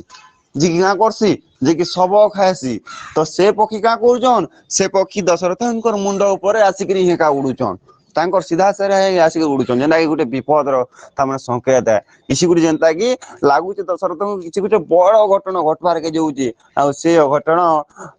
କାଣା ହେଇପାରେ ବୋଲିକି ସେ ପୁରାପୁରି ଚିନ୍ତିତ ହେଇଯାଉଛନ୍ ତାପରେ ଦେଖ ମନୁଷ୍ୟ ଶରୀର ଉପରେ ବସେଇ ଆସି କାକ ଉପସର୍ଗ ବିଜେ ବୋଲନ୍ତି ଥକେ ଲୋକ ହେଲା ଯେ ମନୁଷ୍ୟ ଶରୀର ଉପରେ ଯଦି ପିଲେ କୁଆ ଆସିକିରି ବସଲା ବୋଇଲେ ଆମେ ସମସ୍ତେ ଅଶୁଭ ବୋଲିକିରି ମାନତା ତ ସେଇ କଥା କି ସେ ବର୍ଣ୍ଣନା କରୁଛନ୍ ବଲରାମ ଦାସ ସେଇଟା ଏଇନା କାଁ ବୋଲି କୁହା ହଉଛି ଦଶରଥ କେନ୍ତା କେନ୍ତା ଅଶୁଭ ସଂକେତ ଦେଖଲାନ ଦେଖ ଯେ ପର୍ବତ ଉପରେ ପିଲେ ବିଜୁଳି ପଡିଲା ବା ନିରିଘାତ ପଡିଲା ତାପରେ ତାଙ୍କର ବାମନୟନ ସ୍ଫୁରେଇ ଉଠୁଛେ ତାପରେ ଦେଖ ପିଲେ ଗିଧ ପକ୍ଷୀ ଆସିକି ତାଙ୍କର ମୁଣ୍ଡ ଉପରେ ଉଡିଲା ଆଉ କାଣା ଦେଖୁଛନ୍ ଆଉ ଦେଖୁଛନ୍ ଦଶରଥ ଯେ ମନୁଷ୍ୟ ମାନଙ୍କର ଉପରେ ଆସିକିରି କାକ ବସୁଛେ ବା କୁଆ ବସୁଛେ ଯେନ୍ଟା କି ଅଶୁଭର କାରଣ ବୋଲିକି ଲୋକମାନେ କହେସନ୍ ଥକେ ଲୋକମାନେ କେତେକ ଲୋକ ତାହାକେ କହେସନ୍ ଯେ କୁଆ ମାନେ ଯଦି ବସୁଛନ୍ ମନୁଷ୍ୟ ଉପରେ ବା କାକ ଯଦି ଉପବେଶନ କରୁଛେ ମନୁଷ୍ୟ ଉପରେ ତାହେଲେ ତାହା ଅଶୁଭର ସଂକେତ ବୋଲି କହେସନ୍ ତ ସେଇ ଜିନିଷ ମାନେ ବର୍ଣ୍ଣନା କରାଯାଇଛି ଶ୍ରୀରାମ ଆଗରେ ତାପରେ ଦେଖ ଏଇଟା ତ ଗଲା ପିଲେ ତମେ ଯେନ୍ଟା କହିଲି ଏଇ ଜିନିଷ ଯେନ୍ ଏଇଟା ଦଶରଥ ଦେଖିଥିବାର ଅଶୁଭ ସଂକେତ ମାନ ଏଇଟା ହଉଛି ଦଶରଥ ଦେଖିଥିବାର ଅଶୁଭ ସଂକେତ ଏତେ ଜିନିଷ ହେଲା କିନ୍ତୁ ତାର ତଲକେ ଶ୍ରୀରାମ ଫିର ଦେଖଉଛନ୍ ଶ୍ରୀରାମଙ୍କୁ ଫିର କିଛି କିଛି ଅଶୁଭ ସଂକେତ ଦେଖାଯାଇଛି ତ ଶ୍ରୀରାମ କେଙ୍ଗା ପ୍ରକାର ଅଶୁଭ ସଂକେତ ଦେଖୁଛନ୍ ଦେଖୁ ଶ୍ରୀରାମ ଆଗରେ ଶୃଗାଲ ରାବ ଦିଅନ୍ତି କୁହୁଡି ହଇଣ ଆକାଶେ କୁହୁ ଝଟକନ୍ତି ତାପରେ ଶ୍ରୀରାମ କେନ୍ତା କରି ଅଶୁଭ ସଂକେତ ଦେଖୁଛନ୍ ନା ଶ୍ରୀରାମ ଆଗରେ ଆସିକିରି କିଏ ରାବ ଦଉଛନ୍ ରେ ଶୃଗାଳ ମାନେ ରାବ ଦଉଛନ୍ ଶୃଗାଳ ମାନେ ଆସିକିରି ତାଙ୍କ ସମ୍ମୁଖରେ ରାବ ଦଉଛନ୍ ଶୃଗାଳ ବୋଲେ ବୁଝିପାରୁଛ ତ ବିଲୁଆ ବିଲୁଆ କେନ୍ତା କୁଲା ରଡସନ୍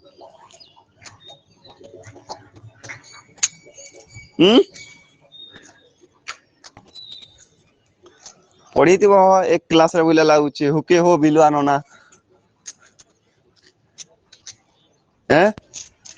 ପଢିଛ କି ରେ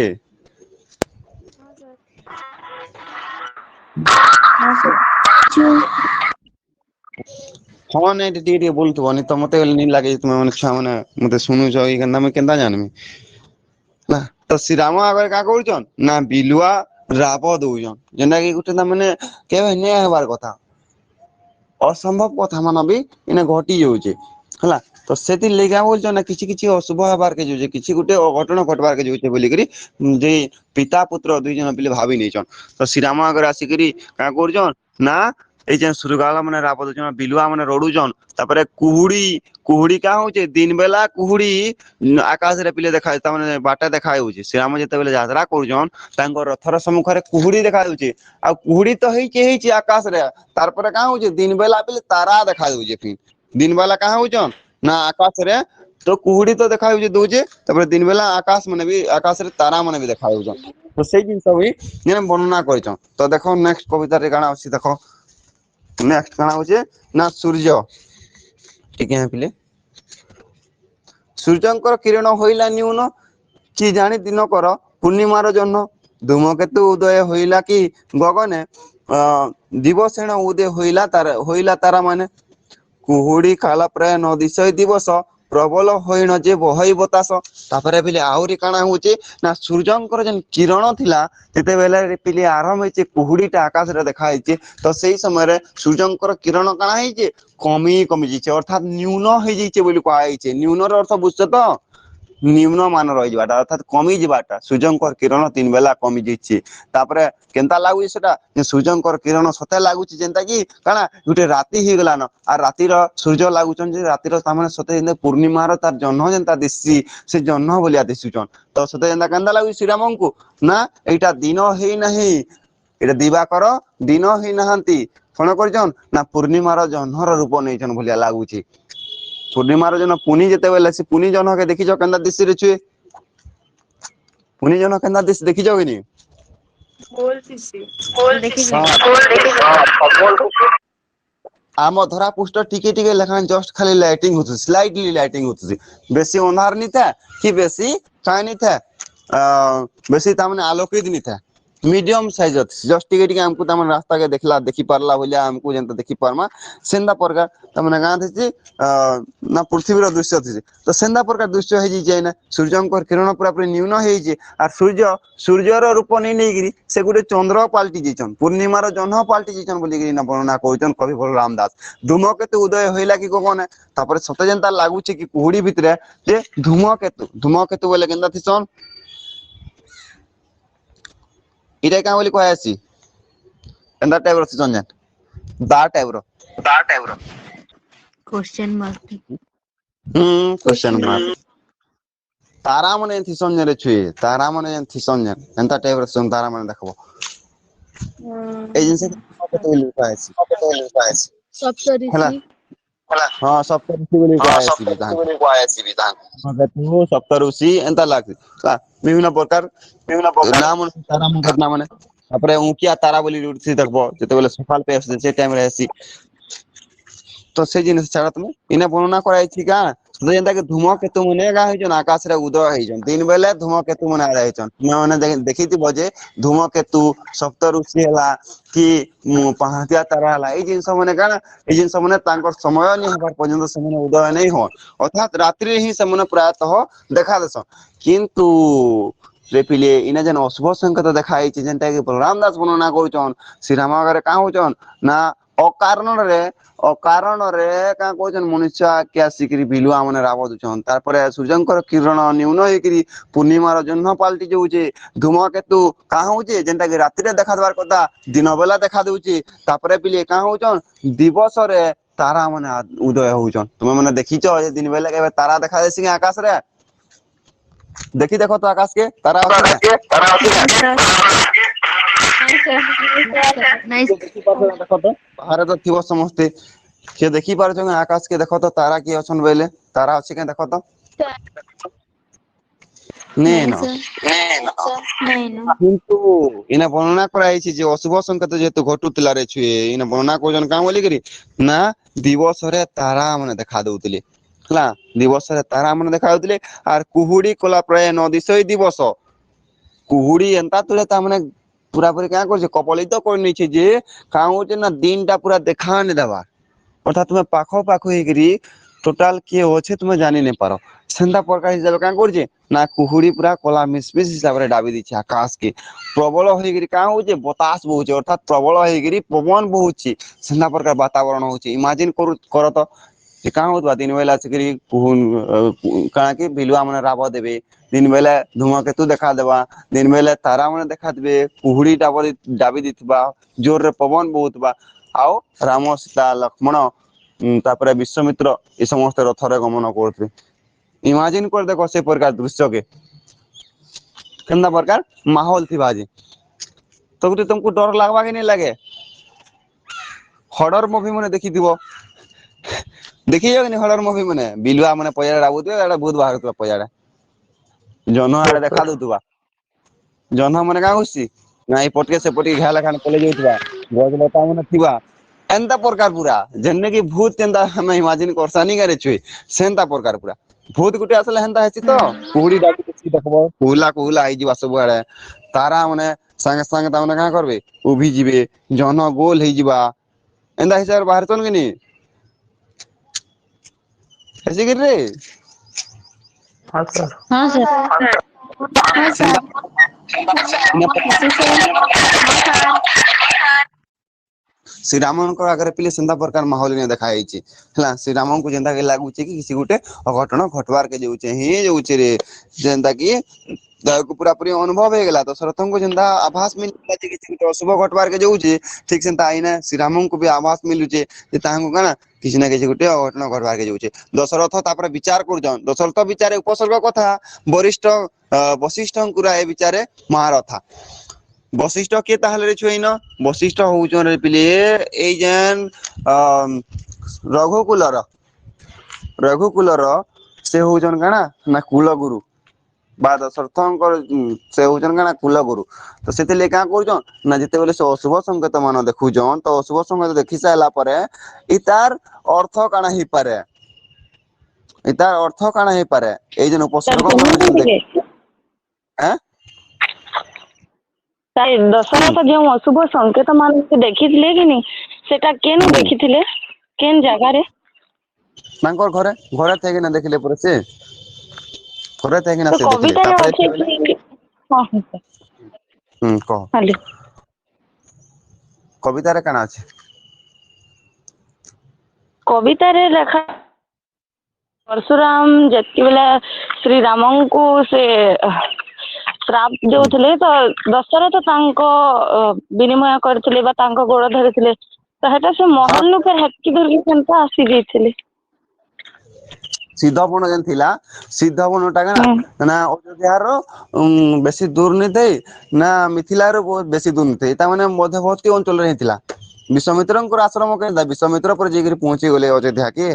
କହିଲେ ଇ ତ ରାଜା ହନ୍ ରାଜାଙ୍କ ପାଖରେ ବିଭିନ୍ନ ପ୍ରକାର ହାତୀ ଗୁଡା ବିଭିନ୍ନ ପ୍ରକାର ଜିନିଷ ମାନେ ଅଛି ରଥ ଅଛି ତ ଆରାମରେ ପହଞ୍ଚି ପାରବେ ଏଇଟା କିଣିଛି ତାମାନେ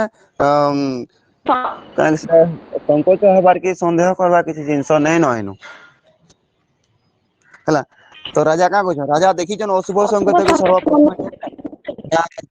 ଅଛି ଦଶରଥ ପୁରୀରେ ଦଶରଥ ପୁରରେ ଯେତେବେଳେ ଦେଖିଛନ୍ ପିଲେ ଅଶୁଭ ସଂକେତକେ ତାପରେ ପଚରେଇଛନ୍ ତାଙ୍କର ବଶିଷ୍ଠ ଋଷିଙ୍କୁ କୁଳଗୁରୁଙ୍କୁ ଯେ କୁଳଗୁରୁ ବଶିଷ୍ଠ ମତେ ଜଣଉନ ଯେ ଯେନ୍ ଅଶୁଭ ସଂକେତ ମାନେ ଦେଖିଲି ତାହାର ତାର ମାନେ କାଣା ଏଇ ଯେନ୍ ଅଶୁଭ ସଂକେତ ମତେ କାଣା ସୂଚେଇ ଦେବାର ଲାଗି ଚାହୁଁଛି ମତେ ଟିକେ ଜଣେଇ ଦଉନ ବୋଲି ଯେତେବେଳେ ପଚରେଇଛନ୍ ତ ବଶିଷ୍ଠ ଋଷି ତାହାଙ୍କୁ ଜଣେଇ ଦେଇଛନ୍ ଯେ ଏଇ ସବୁ ଜିନିଷର କାରଣ ଏହା ହେଇପାରେ ଯେ ସିଦ୍ଧ ବନରେ ପଶୁରାମ ଋଷିଙ୍କର ତାଙ୍କର ଆଶ୍ରମ ଅଛି ଆଉ ପଶୁରାମ ଋଷି ହୁଏତ ସେ ଯଦି ଜାଣି ପାରିଲେ ଶିବଧନୁଙ୍କୁ ତୋର ପୁତ୍ର ଭଗ୍ନ କରିଛି ଏବଂ ସେ ତାର ଆଗରେ ଯଦି ବୀରତ୍ନ ବାଦ୍ୟ ବଜେ ବଜେ ଆସୁଛି ତାହେଲେ ତାଙ୍କର ସହିତ ତମର ପୁତ୍ର ଶ୍ରୀରାମଙ୍କର ଯୁଦ୍ଧ ହେଇପାରେ ଘମାଘୋଟ ଯୁଦ୍ଧ ହେଇପାରେ ଆଉ ସେ ତୁ କ୍ଷତ୍ରିୟ କୁଳକୁ ନାଶ କରିଥିଲେ ସେ ତୋ ପୁତ୍ର ପାଇଁ ଗୋଟେ କାଣା ସାଜି ପାରନ୍ वैरी साजी पार गोटे प्रतिरोधक साजी पारन तो सेटा ही गोटे मुख्य कारण ही पारे एई सब विभिन्न प्रकार संकेत देखाबार एई सब विभिन्न प्रकार संकेत देबारटा आ ओल्या कुछ कारण हे नै पारे बोली करी से तमने जणैछन किंतु ए जिंस के पिले आतुरा नहीं कही तांको आश्वासना दे करी पहला कहउछन कविता माध्यम बुझी बुझी बुझी बुझी जाऊ तापरे जानमा मु तो पचरालो बोली करी कहि देबनी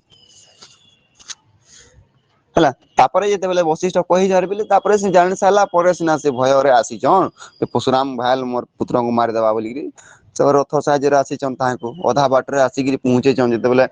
परशुराम का कहउछन श्री राम अभिमुख हेबार के जोजन से समय रे तांको गुड़ा गुड़ा धरी करी विभिन्न प्रकार जिंस करी करी प्रबोधन करूछन के तो कहतली तुमको केते तो गाइथिला न हां दशरथ विचार उपसर्ग कथा वशिष्ठ राय विचारे महारथा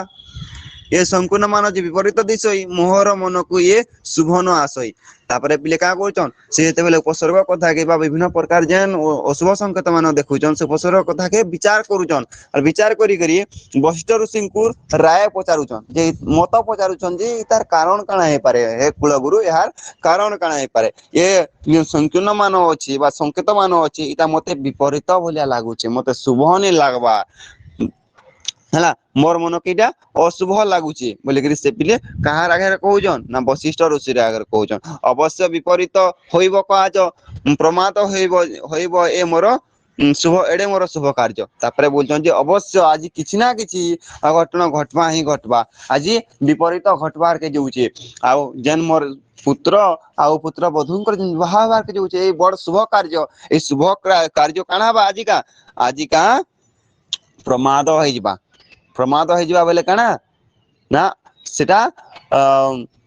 किछि गुटे अघटन रे परिणत होइबा से जनोचन मुनिए बोइले हो आनो नहीं किछि एक कथा एक भ्रांत तर अछि से बोजन तापरे जेन वशिष्ठ बिले का बोजन वशिष्ठ ताहांको आश्वासना देवार लागि अर्थात बुझावार लागि तांकर सेही पितृ हृदय के शांत कराबार लागि का बोलन शांत करबार लागि कहउछन जे मुनिए बोइले हो आनो किछि नहीं तो मन के अलगा किछि नहीं आनो तुमे जते भी अशुभ हवा बोली भाबुछ सेंदा किछि नहीं भाबो हे राजा दशरथ आउ तुमर मनर केवल एहा गुटे काना एहा गुटे भ्रांत धारणा एटा गुटे तुमर गुटे मनर भूल धारणा ता व्यतीत अन्य किछि नुहे हे राजन तुमे किछि अशुभ हवा बोली नहीं भाबो तुमे जहा भाबुछ ताहा तुमर मनर गुटे भ्रांति सेमिति किछि एठारे अमांगलिक कार्य हेबो नहीं बा अमांगलिक घटना घटिबो नहीं तेनु तुमे चिंता करो नहीं बोली तांको का करूछन ना बुझेई दउजन तांको आश्वासना दउजन वशिष्ठ ऋषि क्षेत्रींकर ओइरी जे अटय परशुराम सिद्ध मने हेउ करी अछई आश्रम तापरे कहउजन जे बिले क्षेत्रींकर ओइरी अर्थ कोन क्षेत्रीय मानकर तांकर जो शत्रु ओइरी अर्थ होजे शत्रु होजन के परशुराम से जेतु का करिजन से जेतु मेदिनी के पूरा पूरी वीर शून्य कर देचन क्षेत्रीय कुल को बारंबार नाश कर देचन सेति लागि समस्त क्षेत्रीय माने तांको का करिजन तांको बिले शत्रु बोली करी मानिचन तांको समस्त भय करूजन तो से लागि डरुजन जे क्षेत्रींकर ओइरी जे अटे परशुराम आ सिद्धवन रे से कोना करी अछि सिद्धवन से आश्रम करी करी अछि आ सिद्धवन रो कथा काथिले के ना कहउजन से आश्रम करी करी अछि बोली करी ना सिद्धवन देई करी रे राम लक्ष्मण आ सीता ए समस्त आगमन करूजन अयोध्या के बुझथस कि नहीं बुझथस सर सिद्धवन रे हां आउतरे कह हां सर बुझिछु आउतरे कह सिद्धवन रे परशुराम को आश्रम थिला हां सिद्धवन रे परशुराम को आश्रम थिला इना पर स्पष्ट हिसाब वर्णना करे देखु जो क्षेत्रीयंकर ओइरी जे अटे परशुराम सिद्धवन ए करी अछई आश्रम हैला त आश्रम केने से करी अछि तार आश्रम करी कर अछि से सिद्धवन रे तुमको जे क्वेश्चन पूछे विश्वामित्रंकर आश्रम केने थिला ताहा भी सिद्धवन आउ परशुरामंकर आश्रम केने थिला सेटा भी तुम लेखबो काना सिद्धवन हैला तापर नेक्स्ट देखो बडमा से न पुणे हो भेट पड़ी जाय आज ताहाकू देखिले जे होइब मंद कार्य तो राजा काथिले कि डरुजन राजा डरुचन जे परशुराम का करिसे परशुरामटा सिद्धवन आश्रम करी अछि आ मोर पुत्र वधु मोर जेन कनिष्ठ पुत्र लक्ष्मण ଆଉ ଯେତେ ବି ମୋର ସୈନ୍ୟ ସାମନ୍ତ ଅଛନ୍ ଏଇ ସମସ୍ତେ ସେ ଆଶ୍ରମ ଦେଇକିରି ତା ଅଯୋଧ୍ୟା ଅଭିମୁଖେ ଯାତ୍ରା କରୁଛନ୍। ତ ଅଯୋଧ୍ୟା ଅଭିମୁଖେ ଯାତ୍ରା କରିବା ସମୟରେ ଯଦି ତାଙ୍କର ସହିତ ଭେଟ ହେଇଯାଏ ପରଶୁରାମଙ୍କ ସହିତ ଭେଟ ହେଇଯାଏ ତାହେଲେ ତା ମନ୍ଦ କାର୍ଯ୍ୟ ହେଇଯିବା, ତାହେଲେ ତା ଖରାପ କାମ ହେଇଯିବା। କାଥିଲେ କି ନା ପରଶୁରାମ ସବୁ ବୀରଙ୍କୁ ମେଦିନୀ ଶୂନ୍ୟ କରିଥିଲେ ହେଲା। ବୀରଙ୍କୁ ମେଦିନୀରୁ ପୁରାପୁରି ଶୂନ୍ୟ କରିଦେଇଥିଲେ। ତ ମୋର ପୁତ୍ର ଯେହେତୁ ଗୋଟେ ବୀର ଆଉ ସେ ବୀରତ୍ୱର ବାଦ୍ୟ ବଜେଇକିରି ଆଉଛେ ତ ସେ କଥାକେ ସେ ସହି ନାଇଁ ପାରନ୍ ପରଶୁରାମ। ଆଉ ସେ ତାଙ୍କ ସହିତ ଯଦି ଭେଟ ପଡିଗଲା କିଛି ନା କିଛି ଗୋଟେ ଅମାଙ୍ଗଳକର କାର୍ଯ୍ୟ ନିଶ୍ଚିତ ହିସାବରେ ଘଟବା ହିଁ ଘଟବା ବୋଲିକି ସେ ବୋଲେ ବିଚାର କରୁଛନ୍। ଏତେ ବୋଲି ତହୁଁ ଯେ କରନ୍ତି ଗମନ ଧ୍ୟାନ ବସିଥିଲେ ରେଣୁକା ନନ୍ଦନ। ଏତେ ବୋଲି ତହୁଁ ଯେ କରନ୍ତି ଗମନ ଧ୍ୟାନ ବସିଥିଲେ ରେଣୁକା ନନ୍ଦନ। ଧ୍ୟାନ ଛାଡ଼ିଲା ଯେ ପରଶୁରାମ ମୁନି ସମାଧି ଭାଜିଲା ଯେ ବୀରତ୍ୱର ଶୁଣି। ତାପରେ କାହା ହେଇଛି ତାପରେ ପିଲେ ଏଇ ଦଶରଥ ଆଉ ବଶିଷ୍ଠଙ୍କର ତାଙ୍କର ଦୃଶ୍ୟ ସରିଯାଇଛି ବର୍ଣ୍ଣନା କରବାରଟା। ତାପରେ କାହାର ଦୃଶ୍ୟ ପଲେଇ ଆଇଛି ଦୃଶ୍ୟ ପଲେଇ ଆଇଛି ରେ ପିଲେ ପରଶୁରାମଙ୍କର ହେଲା। ତାପରେ ଏତେ ବୋଲି ତହୁଁ ଯେ କରନ୍ତି ଗମନ ଏତେ କହିକିରି ତାପରେ କାଁ କରିଛନ୍ ନା ଦଶରଥ ଆଉ ବଶିଷ୍ଠ ଗମନ କରିଛନ୍। କାଣା ଗମନ କରିଛନ୍ ସିଦ୍ଧ ବନ ଆଡିକେ ଗମନ କରିଛନ୍। ତ ସେଇ ସମୟରେ ଧ୍ୟାନରେ କିଏ ବସିଚେ ପିଲେ ସିଦ୍ଧ ବନରେ ରେଣୁକା ନନ୍ଦନ ବସିଛେ। ରେଣୁକା ନନ୍ଦନ ବୋଇଲେ କିଏ ରେଣୁକାର ପୁଅ ହେଇଥିବା ଆଉ ଆମେ କାହିଁ ଜାନୁ ଆଜ୍ଞା। ପରଶୁରାମ। ଭେରି ଗୁଡ ପରଶୁରାମ ହେଲା।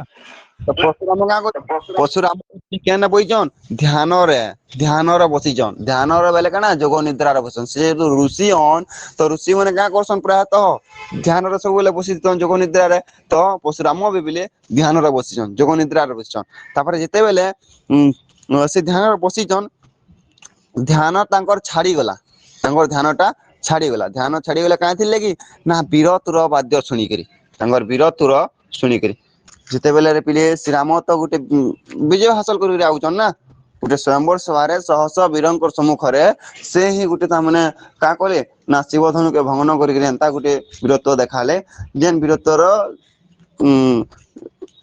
ଯେନ୍ କାଣା କହେସା କି ବୀରତ୍ୱ କେ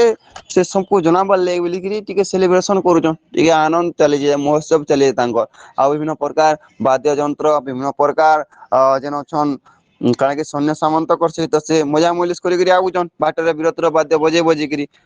ହେଲା ଖୁସିର ଉତ୍ସବ ପାଲନ କରିକିରି। ତ ଏଇ ଯେନ୍ ବୀରତ୍ୱର ବାଦ୍ୟ ଯେନ୍ ବଜଉଛନ୍ ସେ ବୀରତ୍ୱର ବାଦ୍ୟରେ ହିଁ କାଁ ହେଇଛି ନା ପରଶୁରାମ ମୁନିଙ୍କର ତାଙ୍କର ଧ୍ୟାନ ଟା ପ୍ରକୃତିରେ ଭାଙ୍ଗି ଯାଇଛି ହେଲା।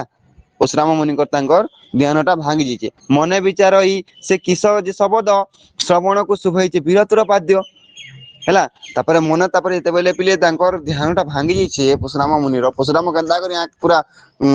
ତାର ଧ୍ୟାନ ଭାଙ୍ଗି ଯାସି କେନ୍ତା ଉଠସି ଦେଖିଛ ତମେ ରାଗ ତମ ତମ ହେଇକରି ମୁହଁ ମୁହାଁ ପୁରା ଥରି ଯାଉଥିବା ପୁରା ମୁହଁରେ ଗୋଟେ କାଣା ନା ଜର୍ଜରିତ ରୂପ ଥିବା ସେଟା କ୍ରୋଧ ଜର୍ଜରିତ ରୂପ। ତ ସେନ୍ତା ପ୍ରକାର ଗୋଟେ ଇମାଜିନ କରି ଦେଖ ହେଲା କେନ୍ତା ପ୍ରକାର କ୍ରୋଧ ଜଡିତ ହେଇଥିବ ପରଶୁରାମ ଧ୍ୟାନ ଭାଙ୍ଗି ଯାଇଥିବା କେନ୍ତା ହିସାବରେ ସେ ବିଚାର କରୁଥିବେ ଯେ କେନ୍ତା ପ୍ରକାର ବାଦ୍ୟ ବୋଲିକିରି। ତ ଯେତେବେଲେ ପିଲେ କାଁ ହେଇଛେ ନା ବାଦ୍ୟକେ ଶୁଣିଛନ୍ ଯେ ବୀରତ୍ୱର ବାଦ୍ୟ ବୋଲିକିରି ପହିଲା କରି କାଁ ଟିକେ କାଁ ବାଦ୍ୟ ଗୋଟେ ଶୁଭୁଛି ଯେନ୍ ବାଦ୍ୟ କି ମୋର ଧ୍ୟାନ ଭଙ୍ଗ ନ କରିଦେଇଛି ବୋଲି ଧ୍ୟାନ ସେ ଯେତେବେଲେ ଧ୍ୟାନ ଲଗେଇଛନ୍ ଧ୍ୟାନ କେନ୍ଦ୍ରିତ କରିଛନ୍ ସେ ବାଦ୍ୟ ଆଡକୁ ତାପରେ ସେ ଅନୁମାନ କରିପାରିଛନ୍ ଯେ କାଣା ନା ଏଇଟା ହଉଛି ବୀରତ୍ୱର ବାଦ୍ୟ। ତାପରେ ବୀରତ୍ୱର ବାଦ୍ୟ ଯେତେବେଲେ ଶୁଣିଛନ୍ ଜାନି ପକେଇଛନ୍ ଯେ ବୀରତ୍ୱର ବାଦ୍ୟ ବୋଲିକିରି ଆହୁରି ପିଲେ କାଁ କହିଛନ୍ ତାଙ୍କର କ୍ରୋଧ ପୁରା ପୁରି ବଢିଯାଇଛି କ୍ରୋଧ ଜର୍ଜରିତ ହେଇଯାଇଛନ୍ ସେ। ଆଉ କାଁ କରିଛନ୍ ସେ ତାପରେ ବିଚାର କରୁଛନ୍ ଯେ ଆବରି କି ବୀର ଅଛନ୍ତି ଦେହ ଘେନି ବୀରନ୍ତ ମାରି ଶୂନ୍ୟ କଲେଇ ମେଦିନୀ ପୁଣି ବୀରତ୍ୱର ଶୁଭିଲାକ ମତେ କେବଳ ବୀର ପ୍ରତାପୀ ହୋଇଲା ଜଗତେ। ତାପରେ ପିଲେ ସେ ବିଚାର କରୁଛନ୍ ଶହ ଶହ ବର୍ଷ ପରେ କାଁ କହୁଛନ୍ ସେ ବୀରତ୍ୱର ବାଦ୍ୟ ଯେହେତୁ ଶୁଣୁଛନ୍ ତାପରେ ତାଙ୍କର ମନ କି କାଣା ବିଚାର କରୁଛନ୍ ନା ସଡନଲି ବିଚାର କରୁଛନ୍ ଯେ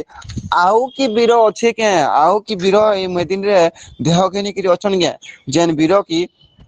ମୋର ସାମ୍ନାରେ ଆସିକିରି କାଁ କରୁଛେ ବୀରତ୍ୱର ବାଦ୍ୟ ବଜଉଛି। ମୁଇଁ ତ ସମସ୍ତ ବୀରଙ୍କୁ ମାରିକିରି ମେଦିନୀ କି ଶୂନ୍ୟ କରିଦେଇଥିଲି ଅର୍ଥାତ ପୃଥିବୀ କେ ପୁରା ପୁରି ଶୂନ୍ୟ କରିଦେଇଥିଲି ବୀର ଶୂନ୍ୟ କରିଦେଲି କ୍ଷତ୍ରିୟ କୁଲକେ ନାଶ କରିଦେଇଥିଲି ତ ପୁଣି ବୀରତ୍ୱର ବାଦ୍ୟ ମତେ କେନ୍ତା କରି ଶୁଭଲା। ଆଉ କେନ୍ ପ୍ରକାର ପ୍ରବଳ ପ୍ରତାପୀ ବୀର ଏଇଟା ଅଛି ଜଗତ ରେ ଯିଏ କି ମୋର ସାମ୍ନାରେ ଆସିକିରି ବୀରତ୍ୱର ବାଦ୍ୟ ବଜଉଛି। ତ ଏଇ କଥା ତାହାଙ୍କୁ ଚକିତ କରିଛି। ତାପରେ ତାହାକେ ସେ ଜାଣବାର ଲାଗି କାଁ କହିଛନ୍ ଆଗକେ ଦେଖୁ ଆମେ ପୂର୍ବର କଥା ମାନ ନାହିଁ କିଛି ନାହିଁ କି ସେ ଶୁଣି ବୀରତ୍ୱର ବଜାଇ ଯେ କେବଳ ଗୁଣ ଘେନି ବିଦର୍ପ ଗଞ୍ଜନ ମୁଁ ବୀରଙ୍କର ନାଥ ଯେ ବୀର ବୋଲେଇ ଛେଦଇ ତାର ମାଥ। तापर पिले देखो से तापर विचार करछन जे मोर जन पूर्वर कथा मुए जन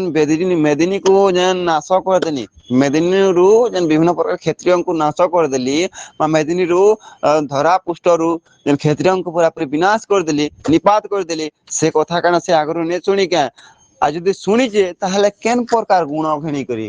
केन प्रकार साहस घेनी करी से मोर सामने रे आसी करी विरतुर वाद्य बजाउची से निज के निज प्रश्न करूछन ताकर मन रे विभिन्न प्रकार प्रश्न माने उठुची हला तापरे से कहूछन निज के निज गर्व करी कहूछन जे वीर दर्प गंजन मो वीरंकर नाथ जे वीर बोले छेदई तार माथ मुई होचे कना वीर दर्प गंजन जे वीर बोली करी गर्व करसी तार गर्व के नाश करतबा मुई वीर दर्प गंजन हला गंजन अर्थ कना जे पिले वीर बोली करी निज के गर्व करसी गर्व करतबार गर्वी वीर मंकर गर्व के भंग जे करसी तांगे पिले वीर दर्प गंजन बोली पायासी हला तो वीर दर्प गंजन मो वीरंकर नाथ जे वीर बोले छेदई तार माथ हला मुई होचे वीर दर्प गंजन जे वीर बोली गर्व करसी सेंता लोकर गर्व मी भांगा लोक आ जे वीर बोलसी मोरा करे मी तार का करसी तार मथा के छेदन करसी जेहेतु मी वीर मानकर नाथ हला वीर मानकर नाथ रो तो कना वीर मानकर स्वामी बा वीर मानकर प्रभु स्वामी रो तो कना से स्त्री आउ स्वामी रो कथा कहै छी के नहीं स्वामी रो अर्थ इना कहै छी कि स्वामी रो अर्थ प्रभु बोली बा गुरु बोली कहै छी हला मुई होचे वीर मानकर गुरु बोली से कहू जन आर जे मोर सामने वीर बोली कहसी ते का करसी से कुठार साजर तार मथा के पूरा पूरी छेदी देसे परशुराम जेन पिले जेन वीरटा हला जेन वीरटा तुम समस्त जानिथिबो गोटे कथा जानिथिबो कि नहीं जानिथिबो कहि नै पारे जेन वीरटा पिले निजर मां कर मुंड के छेद बोली जतबेले जमदग्नि कहतिले से गोटे सेकंड भी ने भाबी कर जे काटी देला से अन्य लोक लागि भाबा बोली विचार करि पारु तुमे हमें आशा करि पारबा के अन्य मन के छाड़ी देबे परशुराम बोली गिरी जदी तांकर मां को से नै सेकंड रे गोटे सेकंड लागला बाबू रे तार मां नहीं सर जमदग्नि कहले कि तांकर बापा हो जमदग्नि ला जमदग्नि कहले कि बाबू रे तोर मां रो मथा के ती छेद कर जेते बेले बापा कहि जन से कथाटा संगे संग किछि विचार नै करि का कहन परशुराम तांगर कुठार तांगर मां को पूरा पूरी तांगर शरीर रु शरीर को तार जन मस्तक थिला मस्तक पूरा पूरी भिन्न कर दिछन दुईटा के भिन्न कर देछन आ तले पूरा पकाई देछन हला जदी जेन पुत्र जदी रे छुए गोटे माँ के मारबार लगी भी नहीं पचाला जे कि जन्म देथिला ताहाले अन्य लोक मंग लगी से विचार करबा के यदि निजर मां लगी विचार नहीं करू ताले अन्य मंग लगी विचार करबा बिल्कुल विचार नहीं कर बिल्कुल विचार हला तो सेंता प्रकार लोक मन कियन परशुराम तो भाभी देखो तो सेति लगी से कहजन जे मैं होचे वीर दर्प गंजन वीरंकर नाथ जे वीर बोलै छेदई तार माथा बोलुचन हला एते एते बोली कप कला का परशुमणि निश्वास खर खर कला सर्प जानी घन घन कप जे करे परशुमणि वनस्तरु बाहरी होइला 10 लाख ऋषि कला मेघ विदार की बाहर होई जेमिति शशि हला तो पिले गाना बोलछन ना इना पिले परशुराम को पुन्ना करबा लेगी जी करी कहउचन कि बलराम दास जे का बोलुचन जे एते लोक बोली कप कला का परशुमणि एते कहि करी का कहउचन आहाउर से राग जर्जरित हेकरी निश्वास खर खर हेकरी काल सर्प जनता पिले का करसी जनता फणा टेकी करी फं फं करथसी कि नी नाग साप गंदा फणा टेकी करी फं फं करथसी निश्वास छाड़थसी तो देखि तो नाग साप गंदा हाँ सर जनता खर जनता ठीक सेंता टाइप रो इ का कोचन ना कोप करितन कोप करी करी तांकर निश्वास केनता चालुचे निश्वास जेंदा चालुचे कि जेंदा काला सर्प गुटे जेंदा स स करी करी फणा चोट मारसी सिंदा चोट मारला भलिया पिले का होजन तांकर निश्वास ता पूरा चालुचे तापरे घन घन करी से कोप करूची परशुमणिटा पूरा घन घन कोप करूचे आ वनस्तरु बाहरुची मनस्तरु जते बेले बाहरुची केनता लागुचे आ सते जे देखि चंद्र गुटे मेघमंकर भितरु बाहरुची मेघमंकर भितरु देखबो थोड़े थोड़े आकाश के चाहि देखो तो मेघ भरा जिते बेले आकाश थीसी से समय चंद्र का करथसी ना मेघमन को देई गिरी पिले टिके बाहर थसी फिर मेघमंकर भितर लुचि जासी फिर बाहर थसी फिर लुचि जासी देखि जो नि दृश्यटा देखि जो नि आकाश रे ଯେନ୍ତା ଲାଗୁଛି କାଣା ସତେ ଯେନ୍ତା କି ବନସ୍ତରୁ ପଶୁରାମ ନାଇଁ ବାହାରିବାର କିଏ ବାହାରୁଛନ୍ ନା ଗୋଟେ ଚନ୍ଦ୍ରଟେ ମେଘମଙ୍କର ଗହଣରୁ ବାହାରୁଛେ ବୋଲି ଲାଗୁଛି ବନସ୍ତରୁ ଯେତେବେଳେ ସେ ବାହାରୁଛନ୍ ରେ ଛୁଏ ଯେତେବେଳେ ଜଙ୍ଗଲ ମଧ୍ୟରୁ ବିଭିନ୍ନ ପ୍ରକାର ଗଛଲତା ଅଛି ତ ଗଛଲତା ଆମଙ୍କର ଭିତରୁ ଯେ ଟିକେ ଟିକେ ଯେନ୍ ବାହାରୁଛନ୍ ତ ବାହାରିବାର ଦୃଶ୍ୟ କେନ୍ତା ଲାଗୁଛି ସତେ ଯେନ୍ତା କି ପଶୁରାମ ଏଇ ବନସ୍ତରୁ ନେଇ ବାହାରିବାର ନା କିଏ ବାହାରୁଛନ୍ ନା ବାହାରୁଛନ୍ ଇନୁ ଶଶୀ ବାହାରୁଛନ୍ ବା ଚନ୍ଦ୍ର ଇନୁ ବାହାରୁଛନ୍ ଭଳିଆ ଲାଗୁଛି ତ ଚନ୍ଦ୍ରଙ୍କର ଯେନ୍ ମେଘମଙ୍କର ଭିତରୁ ଯେନ୍ ଆଗମନ କରବାରଟା ଯେନ୍ତା ପ୍ରକାର ଗୋଟେ ଦୃଶ୍ୟ ଥିଛି ଠିକ ସେନ୍ତା ବନସ୍ତରୁ ପଶୁରାମଙ୍କର ଆଗମନ କରବାରଟା ସମାନ ଦୃଶ୍ୟ ବୋଲିକିରି କବି ବଳରାମ ଦାସ ବର୍ଣ୍ଣନା କରିଛନ୍ ହେଲା ଏତେ ପଢିଥିମା ହେ 8-5 ହେଇଗଲା ନେକ୍ସଟ କ୍ଲାସ ରେ ପଢମା ଭଲ ଲାଗୁଛି କି ନାଇଁ ଲାଗବାର ପଶୁରାମ ଭେଟ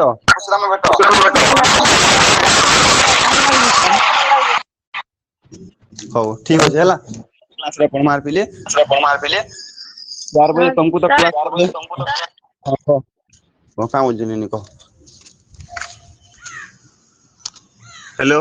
ଆଜି ଆଉ କ୍ଲାସ ହେବା କି ନି